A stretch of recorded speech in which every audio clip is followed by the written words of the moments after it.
এটা হলো মহেশখালী জেটি ঘাট। এখান থেকে আমরা রওনা দিব। আমরা এখন স্পিড বোর্ডে চলবো। স্পিড বোর্ডে একটু দ্রুত যায়।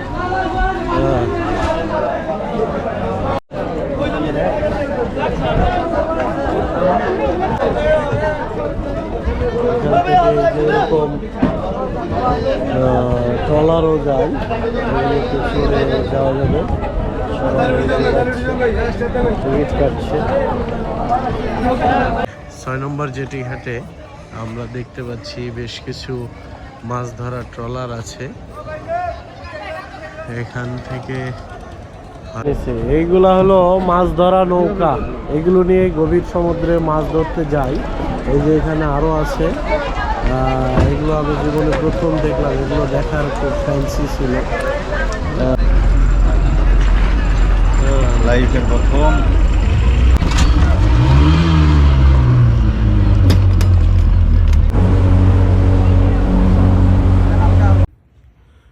মহেশখালীর পথে প্রথম এ ঘাট ও আশেপাশের এলাকা মূলত কক্সবাজারের মূল ভূখণ্ড নুনিয়ার ছড়া। এই এলাকাটি মূলত পর্যটন ও মাছ আহরণ ও প্রক্রিয়াজাতকরণের জন্য বিখ্যাত। নদীর ধারে নোঙর করে রাখা এসব ছোট নৌকা, সাম্পান ও বড় বড় ট্রলার নিয়ে জেলেরা মাছ ধরতে যায় গভীর সমুদ্রে। ছোট এ নদীটি মূলত গিয়ে পড়ে মহেশখালী চ্যানেলে। এই মহেশখালী চ্যানেলটিই মূল ভূখণ্ড থেকে আলাদা করেছে মহেশখালী জনপদকে। মহেশখালী এই দ্বীপটি নাকি এক সময় প্রবল এক ভূমিকম্পের কারণে মূল ভূখণ্ড থেকে আলাদা হয়ে যায়, কিন্তু এর সত্যতা কতটুকু তা আমরা জানি না। মহেশখালী চ্যানেল থেকে ক্রমেই স্পষ্ট হতে থাকে মহেশখালীর ম্যানগ্রোভ বন। সুন্দরবনের মতোই এই উপকূলীয় বনভূমিতে আছে সুন্দরী বৃক্ষ। খালি চোখে সেই দৃশ্য আমাদের দৃষ্টি কাড়ে। পথ চলতে চলতে দেখতে থাকি ছোট বড় অসংখ্য নৌকা। এসব নৌকায় কোনোটায় যাত্রী পারাপার করছে, কোনোটা বা মাছ ধরার নৌকা। এসব নৌকার মাধ্যমেই এই জনপদের লোকজন কক্সবাজারের মূল ভূখণ্ডের পথে যাওয়া আসা করে প্রতিনিয়ত। তাদের নিত্যদিনের ঘরকান্নার যে চাহিদা, সেগুলো মেটাতে প্রায়শ তাদের কক্সবাজার আসতে হয়। এসব জেলে নৌকার দৃশ্য দেখতে দেখতে কল্পনায় ধরা পড়ে জেলেদের জীবনের সেই সরল উপকথা। ভোরের আলো ফোটার আগেই কেউ বা ফিরে আসে, আবার অন্য দল ছোটে গভীর সাগরে মাছ ধরতে। এখানে জেলেদের জীবন রোমান্টিক সাহিত্যের সরল কাহিনী নয়। এখানে রোমাঞ্চ নেই, আছে শুধু প্রকৃতির প্রতিকূলতার বিরুদ্ধে এক সংগ্রামের চিত্র। হাজার বছর ধরে বংশ পরম্পরায় সাগরে মাছ ধরে তা তবু যেন সমুদ্র এক অজানা গন্তব্য। কখনো সে দুহাত ভরে দেয়, কখনো বা কেড়ে নেয় সেই প্রাণ। সমুদ্রের দানবীয় আঘাতে সঙ্গী হারায় সব মানুষ, তবু ঘরে ফেরে। প্রিয়তম স্ত্রী সন্তানের অপেক্ষা তাদের মনে বল যোগায়। মাছ বেছে তারা পরিবারের জন্য অন্য বস্ত্রের মতো সামান্য সুখ কিনে তারা ঘরে ফিরে। আবার হয়তো পাড়ি জমায় নতুন কোনো ভোরে। জীবনের অমোঘ কাব্য তাকে বারবার আশ্রে ফেলে সমুদ্রের বুকে।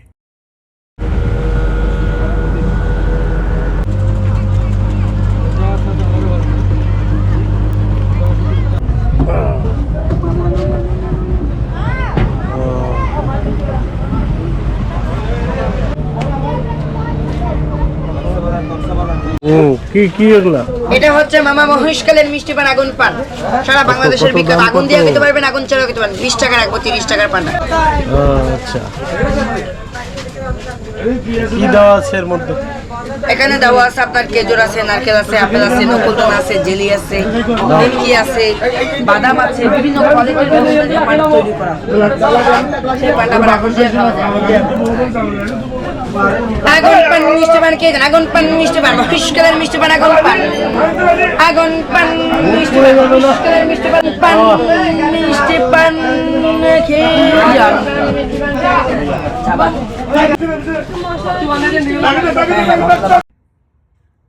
এটি হলো মহেশখালীর মূল ভূখণ্ড। বাংলাদেশের দক্ষিণ পূর্ব প্রান্তে বঙ্গোপসাগরের বুকে মাথা উঁচু করে দাঁড়িয়ে থাকা এক রহস্যময় দ্বীপ এ মহেশখালী।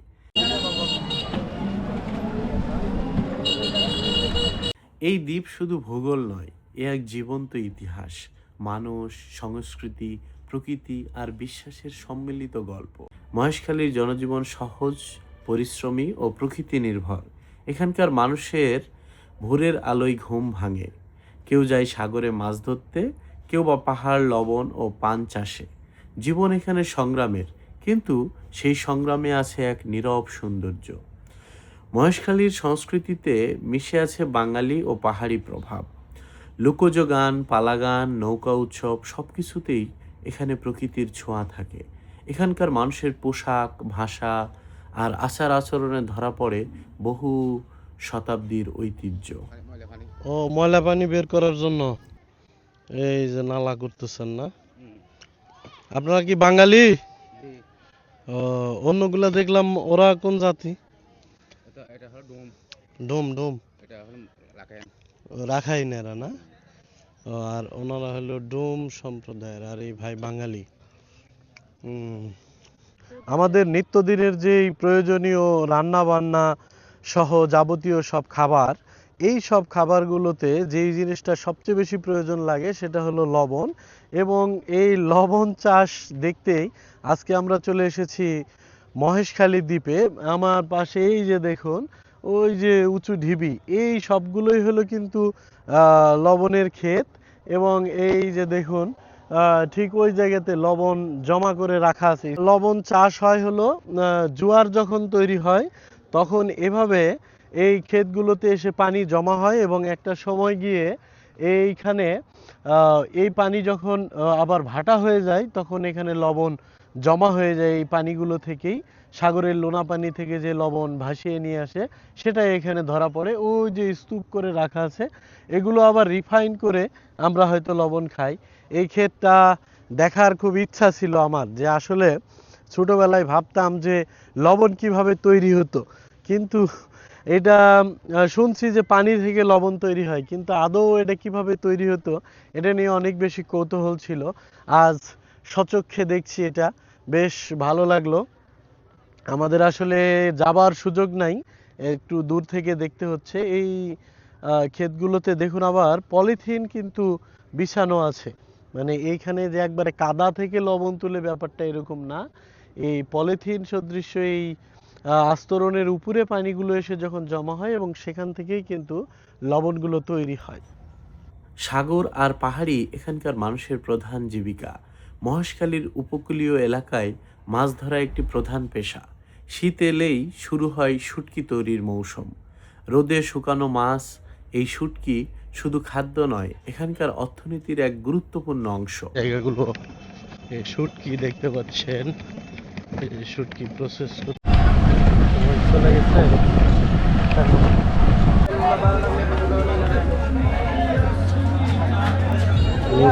এগুলো কি রূপচাঁদার শুটকি?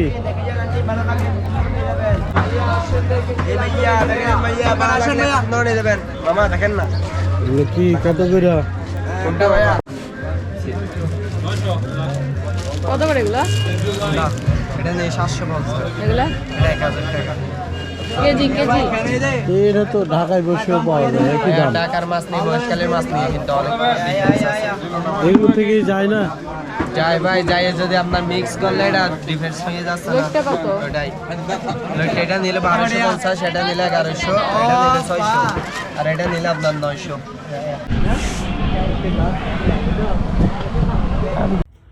মহেশখালী বাংলাদেশের একমাত্র পাহাড়ি দ্বীপ, যেখানে আছে ম্যানগ্রোভ বন, পাহাড়ি গাছ, নানান প্রজাতির পাখি, সামুদ্রিক প্রাণী। প্রকৃতি এখানে শুধু পরিবেশ নয়, মানুষের জীবনেরও সঙ্গী। মহেশখালী ধর্মীয় সম্প্রীতির এক অনন্য উদাহরণ। পাহাড়ের চূড়ায় অবস্থিত আদিনাথ মন্দির শত শত বছর ধরে বিশ্বাসের প্রতীক। এছাড়া আছে মসজিদ, বৌদ্ধবিহার। এখানে শান্তি আর সহাবস্থানের গল্প লেখা আছে। মহেশখালীর ইতিহাসে রাখাইন সম্প্রদায়ের ভূমিকা অত্যন্ত গুরুত্বপূর্ণ। তাদের নিজস্ব ভাষা, পোশাক, খাদ্যাভ্যাস, ধর্মীয় রীতিনীতি এই দ্বীপকে করেছে বৈচিত্র্যময়। রাখাইন সংস্কৃতির মানুষরা এখানে তাদের নিজস্ব জীবন ও বৈশিষ্ট্য নিয়ে অবস্থান করছে শত শত বছর ধরে। এই কি চাদর? কেমন দাম? 400 না? সুতা দিয়ে হাতে সেলাই করা।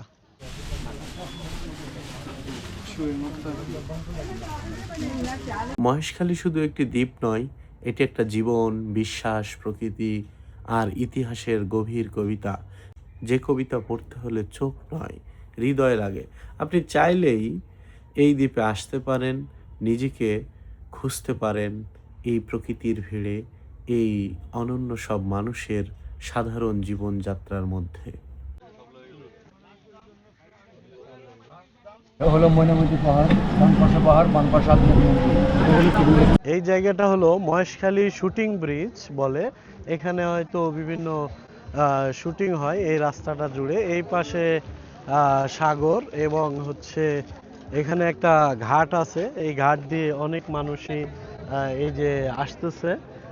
আর ওই পাশটায় দেখা যাচ্ছে এগুলো হলো বায়ু বিদ্যুৎ। এগুলো হচ্ছে ইলেকট্রিসিটি না থাকলে হয়তো এই জায়গাগুলো থেকে সারভাইভ করে। তারপরে এই পাশে কিন্তু এই গাছগুলো হলো সুন্দরবনের মতো মনে হবে যে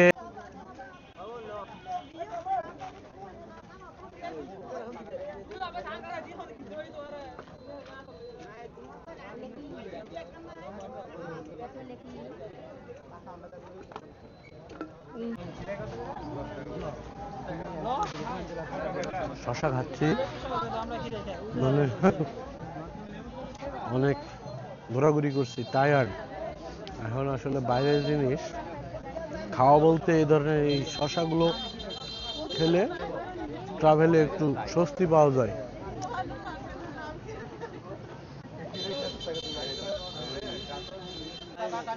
আমি যতগুলো দ্বীপে গেছি এই দ্বীপটা আমার কাছে প্রথম, আসা হয় নাই, কিন্তু এটা খুবই ভালো লাগলো।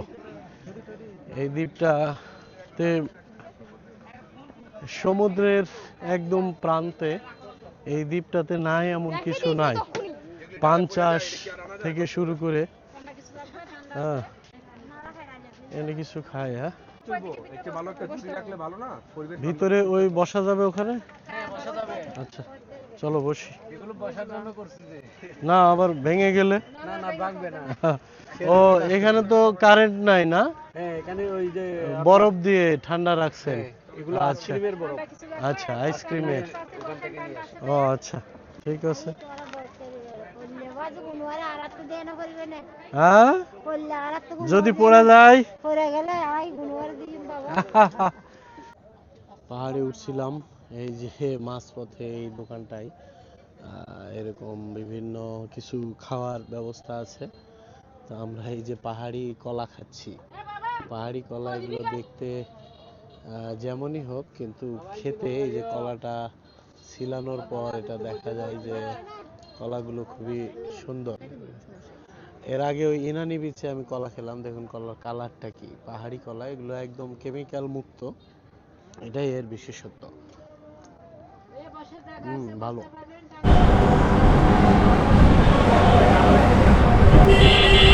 দশকের বাংলা সিনেমা।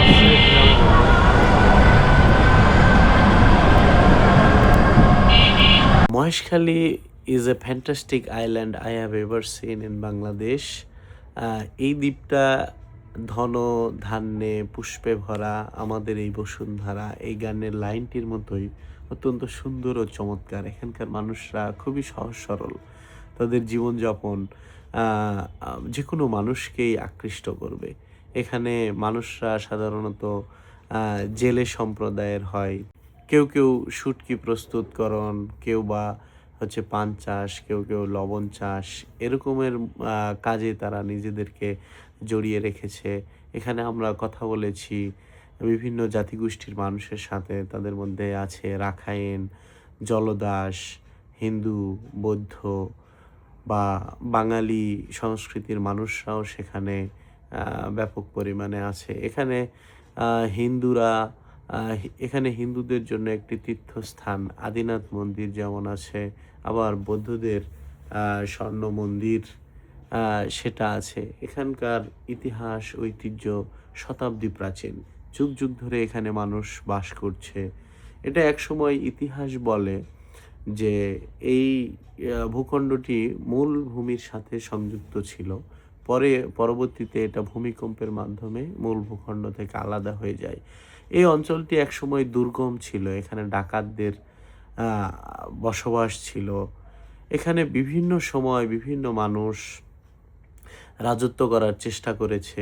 ব্রিটিশদের এক কর্মচারী তিনি এই দ্বীপটি একসময় ইজারা নেন, কিন্তু দুর্গম হওয়ার কারণে সেখানে যোগাযোগ ব্যবস্থা ভালো না থাকার কারণে স্থানীয় এক মানুষের কাছে তিনি এটা জমিদারি ইজারা দেন। পরবর্তীতে পাকিস্তান আমলে এইটা যখন জমিদারি প্রথা উচ্ছেদ হয়, তখন এই অঞ্চলটা স্বাধীন বাংলাদেশের ভূখণ্ডের সাথে